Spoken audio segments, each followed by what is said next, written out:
An American teenager who shot dead two people during protests against racial injustice in Wisconsin last year has been found not guilty of murder in a trial that polarized opinion in the United States. Kyle Rittenhouse argued that he had feared for his life and acted in self-defense. Prosecutors said he had behaved like an armed vigilante.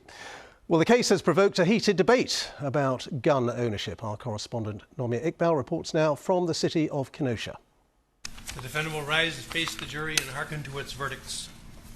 A dangerous vigilante or someone acting in self-defense. After 26 hours, the jury decided Kyle Rittenhouse's fate. We, the jury, find the defendant, Kyle H. Rittenhouse, not guilty. The 12 men and women of the jury accepted the teenager's claim he killed out of fear for his safety. Somehow, some way, those 12 jurors found that he was innocent.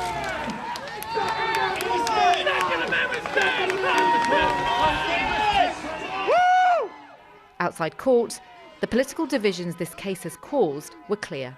You attack me, I have the right to defend myself. That's what Kyle was on trial for, and that's what Kyle is now found acquitted of. Okay, so you're telling me if two guys come up to you and accost you, you can't defend yourself? That's what was on trial today. There is no way in a law and a land of law where a person can shoot three people, kill two of them, and be acquitted. There's just no way. The shooting happened against the backdrop of nationwide protests over racism and police brutality following the murder of George Floyd. In Kenosha, another black man named Jacob Blake had been shot by police 7 times, and on the third night of riots, Kyle Rittenhouse entered the city. He said he came to provide security. Somebody hurt, I'm running into harm's way. That's why I have my rifle, because I need to protect myself, obviously. In a series of confrontations, he shot dead Joseph Rosenbaum, who had chased after him into this car park. He then killed another man who ran after Rittenhouse, thinking he was an active shooter. A third man survived.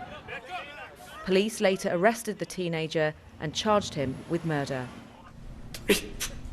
People right there. At his trial, there were tears, challenges. When you point the gun at someone else, that's going to make them feel like they're about to die, right? That's what you wanted him to feel. No. So why? Shouting by the judge. That was before the Don't get brazen with me. And a controversial defense by his team in regards to the shooting of Jacob Blake. Other people in this community have shot somebody 7 times, and it's been found to be okay. And my client did it 4 times in 3/4 of a second to protect his life from Mr. Rosenbaum. I'm sorry, but that's what happened.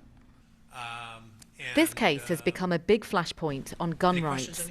Some see Kyle Rittenhouse as a hero. For others, he's a reckless teenager and a symbol of a gun culture out of control. Well, Nomia is in Kenosha live for us tonight. And Nomia, this is a case that's been gripping America, really. What's been the reaction tonight to this verdict?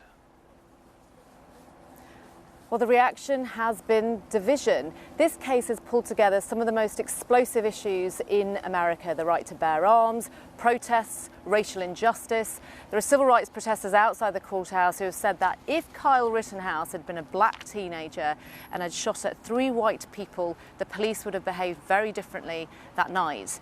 And the National Guard is on standby just in case there is any violence. President Biden has reacted. He has said that the verdict will leave many Americans feeling very angry and concerned, including himself, but he has urged people to respect the verdict. Now, Kyle Rittenhouse has reacted. He has said he is remorseful and wants to get on with his life. But for others, it may not be so easy. The family of one of the men shot dead that night have said that this not guilty verdict sends a dangerous message that any armed civilian can show up in any town and justify shooting people. So this political divide that we know exists in America on gun control and gun ownership has tonight got even deeper. Nomia, thank you very much indeed.